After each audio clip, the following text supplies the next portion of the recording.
The grim reality of the conflict in Gaza continues to unfold as the Red Cross recovers the body of a deceased hostage, a somber moment in an already devastating situation. According to the Israeli military, the coffin containing the remains of the hostage has been handed over to the Red Cross in southern Gaza.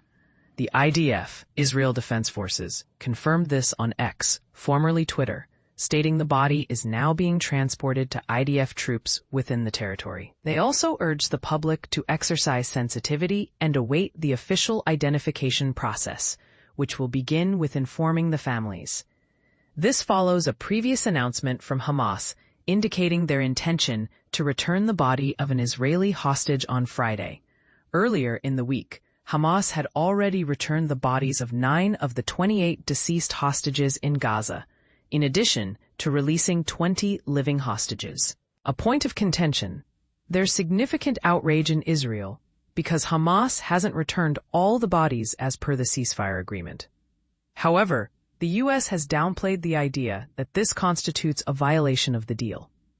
The IDF's posts on X provided no further details about the final destination of the hostage's coffin after the Red Cross's transfer.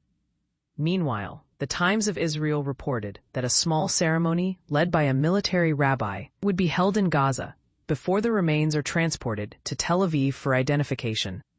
Hamas has reiterated its commitment to the ceasefire, including its eagerness to hand over all remaining bodies.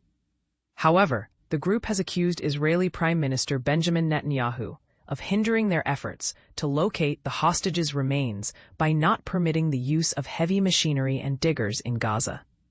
Speaking at a memorial for the victims of the October 7, 2023 attack, Netanyahu vowed to secure the return of the deceased hostages still in Gaza and pledged to continue fighting terrorism with full force. As part of the ceasefire deal, brokered by the U.S. under President Donald Trump, Israel released 250 Palestinian prisoners from Israeli jails and 1,718 detainees from Gaza, after Hamas stated its inability to retrieve all the bodies. 2 senior Trump advisors indicated that preparations to move to the next phase of the ceasefire deal were ongoing. They added that the U.S. government at that point did not believe Hamas had violated the agreement by not retrieving more remains, and that the group had acted in good faith by sharing information with intermediaries. While the complete text of the agreement between Israel and Hamas hasn't been made public, a leaked version suggested the possibility that not all bodies would be immediately accessible. In response to the attack, in which Hamas-led gunmen killed about 1,200 people in southern Israel and took 251 others hostage, the Israeli military launched a campaign in Gaza. According to the Hamas-run health ministry, whose figures are considered reliable by the UN, at least 67,967 people have been killed by Israeli attacks in Gaza since then. Now, what are your thoughts? Do you believe the terms of the ceasefire are being fairly met? Share your perspective in the comments below.